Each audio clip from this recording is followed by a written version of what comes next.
Hello and welcome to this lesson on primitive and integral. I'm Mohamed Kadem Carré. The PDF of this lesson may be found on the website I indicate here. The outline of the lesson will be firstly to define the primitive, then to state its basic properties. The second part of this lesson concerns integral, so we will define integral, then state its basic properties. After that, I will show you the integration by parts formula, and finally the relation of integral to surface and to mean. The first section of this lesson concerns primitive function. So let's define the primitive here. Consider phi a differentiable function and let f be its derivative. In this case, we say that phi is a primitive of f. So in other words, a primitive of f is a function whose derivative is f. We can keep in mind that the primitive is the inverse operation of derivative. Okay, so let's remember together this important property that the primitive is the converse of the differentiation. Here is an example. Consider the function f of x equals x. Then its primitive of this function is x squared divided by 2. Indeed, if we differentiate this function here, we get phi prime equals x, which is equal to f. So phi is a primitive of the function f.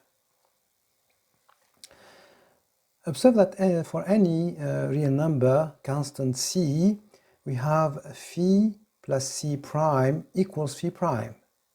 Then phi plus c is also a primitive of f. So keep in mind that the primitive is determined up to a constant. Here we give some basic primitives which you have to keep in mind. The primitive of 0 is a constant. The primitive of x is 1. A primitive of x to the power n is x to the power n plus 1 divided by n plus 1. Indeed, in the converse direction, if we differentiate this function here, we see that the n plus 1 power will get here down and simplifies with this one, so we get x to the power n. Moreover, a primitive of 1 over x is logarithm of x, and a primitive of the exponential function is itself. Here is a useful theorem. Let f and g be two functions with primitives phi and psi, and let lambda be a real number. Then a primitive of lambda f is lambda phi, and the primitive of the sum of f and g is phi plus psi.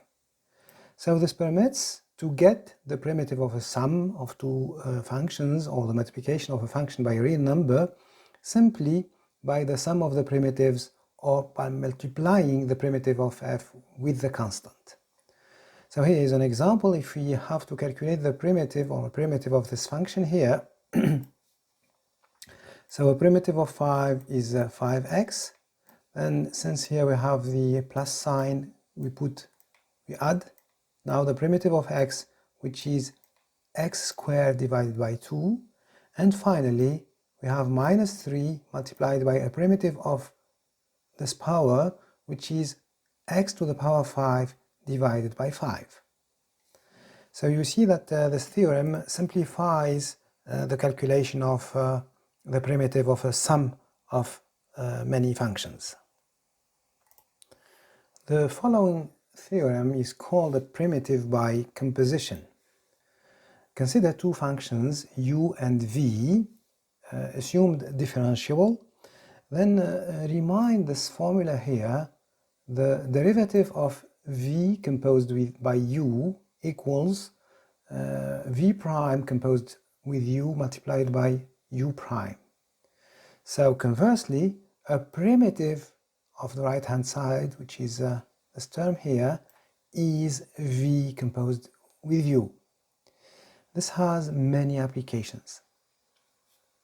In particular, we have the following table. Let u be a differentiable function, then a primitive of the function u to the power n multiplied by u prime is u to the power n plus 1 divided by n plus 1. So how does this work? We consider u to the power n as x to the power n, and the primitive of this is x to the power n plus 1 divided by n plus 1, and we have the correcting term here, u prime present, so we may take the primitive as shown in this table. Similarly, a primitive of u prime divided by u is a logarithm of u. A primitive of the exponential of u divided by, multiplied by u prime is the exponential of the function u. And as a particular case, a primitive of exponential ax plus b equals 1 over a multiplied by exponential ax plus b. Here is an immediate application of this formula. If we aim to calculate a primitive of exponential 3x minus 1, so it will give 1 over 3 multiplied by exponential 3x minus 1. We can check this formula together. If we try to differentiate this function, we have first to differentiate this term, which gives 3 here. Divided by 3, it will simplify, and then we have the exponential applied to 3x minus 1, and this will give our original function. The second part of this lesson concerns the integral. Let's firstly define the integral. Let f be a function from the interval ab to the set of real numbers assumed to be continuous. Then there is a theorem in mathematics saying that any continuous function admits a primitive. So this function f admits a primitive which we denote by phi. Hence, f is indeed the derivative of phi.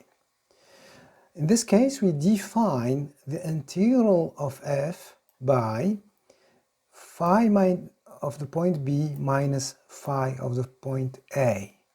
So the integral of f between a and b is defined by this formula here. And this is the definition of the integral between 2 points a and b of f. Observe the notation also here, dx, which always is present in the integrals. So this formula may be read as follows. The integral between a and b of the function f equals a primitive of f, which is here phi at the point b minus phi at the point a. Sometimes we shall denote the integral as follows. We take a primitive phi between square brackets and we put a and b like this on the right side. So this notation here permits to simplify the writing of phi of b minus phi of a. Moreover, we define the integral between b and a of f as minus the integral between a and b of f. So when we reverse the order of the parameters here, a and b, we get a minus sign. Let's give an example here. The integral between 0 and 1 of x equals the primitive of x is x squared divided by 2. So I put this between square brackets between 0 and 1. So this will give 1 to the power 2 divided by 2 minus 0 squared divided by 2. And this gives 1/2. So the value of this integral here is 1/2. We make now some remarks on the definition of the integral. Firstly, the variable x in the integral can be replaced by any letter. Indeed, the integral of f of x dx may be written the integral of f of t dt. We say that the variable x is a dummy variable. The second observation is that the value of the integral does not depend on the particular choice of primitive. Indeed, if we choose any other primitive, say phi plus c, then the integral of f is phi plus c between b and a. We see that the c simplifies and we get again phi of b minus phi of a. The third remark is useful for notation. So since we have f equals phi prime, then the integral of f is the integral of phi prime. And this is the useful observation. The integral of phi prime equals phi at the point b minus phi at the point a. It may be useful to keep in mind this formula. Here are some basic properties of the integral. Let f and g be two continuous functions and a, b, c be real numbers. First observation, that the integral between a and a of function f equals 0. Moreover, the integral is linear, that is, for any lambda and mu, the integral of lambda f multiplied by mu g equals lambda multiplied by the integral of f plus mu multiplied by the integral of g. The third property is known as a shall relation. So we have the integral between a and b plus the integral between b and c. So observe that the letter b here is the same in both sides. So the sum of these two integrals equal the integral between a and c. Last property, if f is smaller than g and a is smaller than b, then the integral between a and b of f is smaller than the integral between a and b of g. We now state a useful theorem. So let f be a continuous function. Then the function associating to each x the integral from a to x of f is differentiable and its derivative equals f. So the derivative here is with respect to this variable x.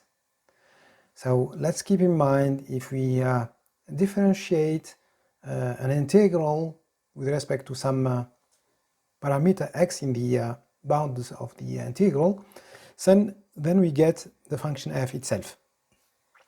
So let's prove together this result. Let phi be a primitive of f, then the integral between a and x of f equals phi of x minus phi of a, by definition of the integral. Then we differentiate this equality with respect to the variable x, which says that the derivative of our function here, which is the integral, equals phi prime of x minus 0. Since this is a constant, its derivative is 0. So we retrieve f as stated in the theorem. I show you now the famous integration by parts formula. Let u and v be two differentiable functions with continuous derivatives. Then the integral of u prime v equals u multiplied by v between the bounds of the integral here, a and b, minus the integral of u v prime. So as if the prime sign has changed from u to v. And you have the correcting term here, which is u multiplied by v at the point b minus u multiplied by v at the point a. Let's prove together this formula. So I will calculate the sum of the two integrals here. I can add the integrals by saying that it is the integral of the sum of the two functions, and here we recognize u prime v plus u v prime, which is the product u by v prime. And we have shown already that the integral of the derivative of a function is this function between the two bounds here of the integral, and we get exactly the result which is stated here. Here is an example of application of the integration by parts formula. So let's try to calculate this integral here. The idea is to introduce two functions u and v. So we introduce v as the function x and u such that u prime equals the exponential of x. So since the derivative of the exponential itself, so u will be equal also to the exponential, and v prime will be equal to 1. Hence, the integral we have to calculate is the integral of u prime v, and by the integration by parts formula, this will be equal to u multiplied by v between 0 and 1 minus the integral of u v prime. So now u equals the exponential and v prime equals 1. So the second integral here is easy to calculate since the primitive of the exponential is itself. And so we get finally, you can verify yourself the numerical values, and you get the value of the integral equal 1 since the exponential here vanishes, disappear.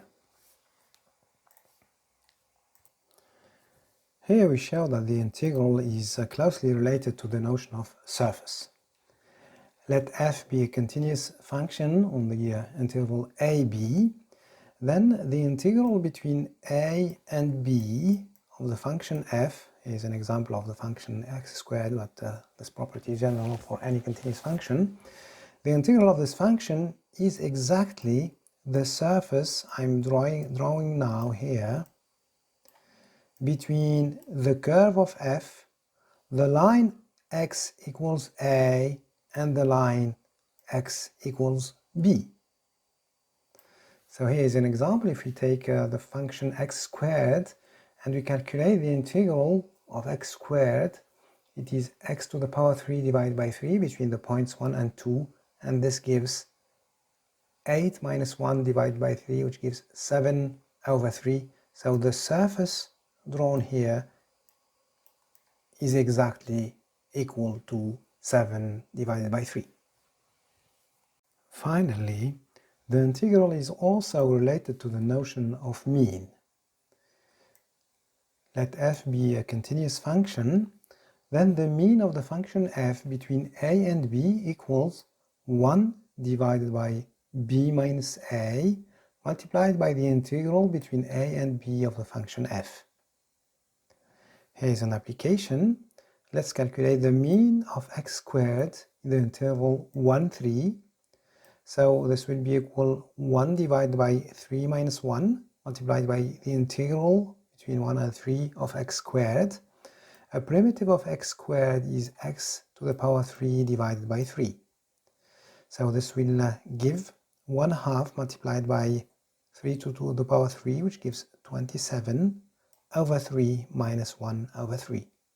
And finally, we get that the mean of x squared between 1 and 3 equals 13 over 3. This ends this lesson on primitive and integral. I hope that it was clear and useful for you. Have a good day. See you in the next lesson. Goodbye.